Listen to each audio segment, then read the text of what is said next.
चलते हैं mental math कक्षा 8 के अगले प्रश्न पर। मैं हूं हरी सर और आप देख रहे हैं मेरा YouTube channel maths with Hari sir. और जो बच्चे इंग्लिश मीडियम में पढ़ते हैं उनके लिए मैं यूट्यूब पर मेरा पहले से एक चैनल है जिसका नाम है चलो कदम बढ़ाए। तो आप उस चैनल को देखकर भी आप मैथ्स सीख सकते हैं और ये मेरा हिंदी मीडियम के बच्चों के लिए है। ठीक है, तो यहाँ पर बच्चों मैं आप सभी से रिक्वेस्ट करता हूँ कि जो बच्चे पहली बार देख रहे हैं प्लीज़ वो मेरे चैनल को सब्सक्राइब कर दे। सब्सक्राइब करने के लिए कुछ नहीं करना है, आपको सिर्फ रेड कलर का बटन दबाना होता है और लाइक कीजिए बच्चों। अगर आप चाहते हैं कि ये वीडियो ज़्यादा से ज़्यादा लोगों तक पहुँचे तो आप मेरी वीडियो को लाइक ज़रूर कर दीजिए। अब हम करेंगे प्रश्न नंबर 27। ठीक है, जैसा कि आप अपनी स्क्रीन पर देख पा रहे हैं इसमें हमें x का मान ज्ञात करना है और प्रश्न नंबर 28 यहाँ पर ये मैं आपको दिखा देता हूँ। इसमें भी हमें क्या करना है, x का मान ज्ञात करना है। आइए करना शुरू करते हैं, बाकी मैं फिगर से आपको बताता हूँ। तो यहाँ पर जैसा कि आप देख पा रहे हैं ये मैंने पहले से बना के रखा हुआ है। ये देखिए यहाँ पर बच्चों हम इसको करने वाले हैं x का मान, और x इधर भी x है इधर भी x है। इसका मतलब है दोनों कोण A और कोण D दोनों क्या है, बराबर है। तो सबसे पहले बच्चों हमें यहाँ पर ये कोण 1 और ये कोण 2, तो हमें 1 और 2 की मेजरमेंट फाइंड कर लेनी है। उसके बाद हम x के वैल्यू फाइंड आउट कर सकते हैं। अब बच्चों देखो यहाँ पर ये लाइन कितने डिग्री की होती है बच्चों, 180 डिग्री पे होती है। ठीक है, 180 पे। तो इसका मतलब है कोण 1 जमा 60 दोनों का योग कितना होना चाहिए, 180 होना चाहिए। तो इधर मैं लिख देता हूँ। ठीक है, तो कोण 1 जमा 60 डिग्री बराबर 180, इसे हम बोलते हैं बच्चों रेखीय युग्म।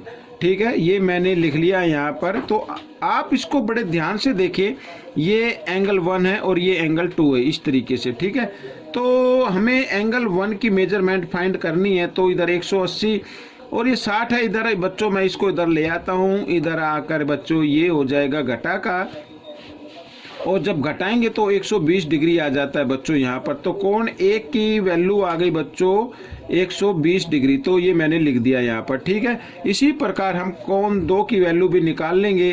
तो कोण 2 जमा ये 50 डिग्री। ठीक है, इस तरीके से दोनों का योग क्या होगा, 180 डिग्री होगा। और इसमें भी आपको लिख देना है रेखीय युग्म। ठीक है, इस तरीके से आप ये लिखते हुए चले तो नंबर अच्छे आते हैं। तो कोण 2 की वैल्यू अगर हम निकालें तो यहाँ पर 180 और 50 इधर जमा का इधर आकर ये घटा का हो गया। तो 180 में से 50 घटाते हैं तो 130 डिग्री आता है। तो बच्चों कोण 2 की वैल्यू भी हमारे पास आ गई, इधर कोण 1 की और कोण 2 की वैल्यू। अब बच्चों यहाँ पर देखो, यहाँ पर A B C D E F। ठीक है, यहाँ पर 1 2 3 4 5 ये 5 भुजाएं, इसका मतलब ये पंचभुज हो गया। और पंचभुज में पांचों कोणों का योग 540 डिग्री होता है, ये आपको याद रखना है। ठीक है, अब मैं यहाँ पर लिख देता हूँ A B C D E, यह एक पंचभुज है। ठीक है, जिसके कोणों का योग 540 डिग्री होता है। ठीक है, अब मैं आपको एक चीज़ और बताना चाहता हूँ। अगर आपको याद ना हो कि 540 होता है या नहीं या कैसे होता है, तो आपको एक फॉर्मूला याद रखना है बच्चों। यहाँ पर मैं आपको दिखाता हूँ, देखिए n घटा 2 ये और गुना 180, इस तरीके से। तो n की जगह आपको किसी भी बहुभुज का कोणों का योग ज्ञात करना हो तो उसमें भुजाओं की संख्या लिखनी है। जैसे ये पंचभुज है तो यहाँ पे 5 हम लिखेंगे, 5 गुणा 2 और गुणा 180। अब बच्चों यहाँ पर 5 में से 2 घटा दीजिए, 3 और गुणा 180। ठीक है, इसलिए 18 3 54 और ये 0 इधर 540 डिग्री हो गया। ठीक है, तो इस तरीके से आप इसको फाइंड आउट कर लेंगे। अब यहाँ पर बच्चों मैं कोण A जमा कोण B जमा कोण C जमा कोण D और जमा कोण E, इन पांचों कोणों का योग होता है 540 डिग्री। ठीक है, तो A की जगह हमें लिखना है x, B की जगह लिखना है बच्चों यहाँ पर जो B की वैल्यू आई है यानी कोण 1। ठीक है, यहाँ पर आई है 120, ये हम लिख देंगे। और कोण C की जगह भी हम क्या लिखेंगे, 130 डिग्री लिखना है। और कोण D बच्चों है x का और कोण E है हमारा 50 डिग्री का, तो बराबर 540। यहाँ पर मैं लिख देता हूँ बच्चों, देखिए कोण 1 बराबर है यहाँ पर इसका पूरा अगर नाम दे तो ए बी सी, बी तो नहीं बोलेंगे क्योंकि बी इधर भी लगता है इधर भी लगता है, तो इसका ए बी सी नाम देंगे। तो कोण एक बराबर होगा ए बी सी के, और कोण दो बराबर होगा बच्चों डी सी बी के या बी सी डी के। ठीक है, इस तरीके से जिसको भी हम ज्ञात करते हैं उसको हमेशा क्या पे रखते हैं, बीच में रखते हैं। ठीक है, इस तरीके से आपको लिख लेना है। तो आइए जमा कर लेते हैं। 1x और 1x होता है 2x, जमा यहाँ पर 120 और 130 होता है बच्चों 250, और ये 50 300 हो गया बच्चों यहाँ पर।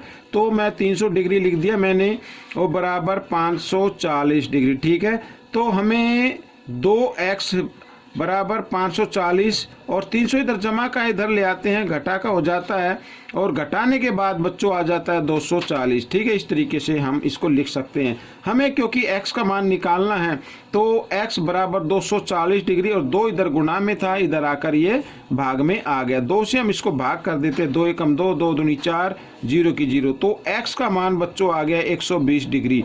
जो हमें ज्ञात करना था वो हम ज्ञात कर चुके हैं। आइए जल्दी से हम प्रश्न नंबर 28 भी कर लेते हैं। यहाँ भी x का मान ज्ञात करना है।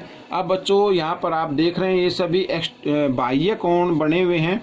ठीक है, कोई ये चतुर्भुज है और इसके बाह्य कोण दिए हुए हैं सभी के। ठीक है, यहाँ पर ये है तो ये 90 डिग्री का साइन होता है। ठीक है, तो बच्चों मैं आपको एक बात बताना चाहता हूँ कि कोई भी बहुभुज होता है, चाहे वो 3 भुजाओं वाला हो या 4 भुजाओं वाला हो या 5 भुजाओं वाला हो, 6 भुजाओं वाला हो, कितने भी भुजाएं हों, तो उसके जो बाह्य कोण होते हैं उनका योग 360 डिग्री होता है। ये बात आपको ध्यान में रख लेनी है।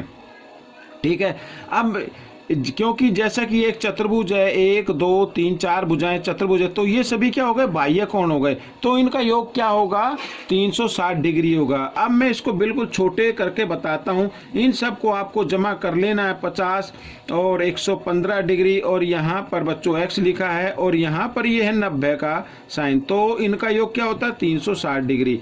और मैं यहाँ पर लिख भी देता हूँ। ठीक है, किसी भी बहुभुज के बाह्य कोणों का योग बराबर 360 डिग्री होता है। ठीक है, ये मैंने लिख दिया है, ये याद रखना बच्चों। यहाँ पर x को रख लो यूं का यूं और इनको जमा करते जाओ। देखो 90 और 50 होता है बच्चों 140, 140 और 15 इधर जमा कर लेते हैं, 140 और 115। ठीक है, 5 और 5 और 2, 255 हो गए, तो 255 डिग्री और बराबर 360। ठीक है, इस तरीके से ये मैंने लिख लिया है। अब हमें x का मान निकालना है, तो अब बड़े आसानी से निकाल सकते हैं। 255 इधर जमा है, इधर आकर ये घटा का हो जाएगा इस तरीके से। तो आइए घटा लेते हैं। 10 में से 5 गए 5, यहाँ पे रह गया 5, 5 में से 5 गए 0, और 3 में से 2 गया 1। ठीक है, तो 105 डिग्री आ गया बच्चों।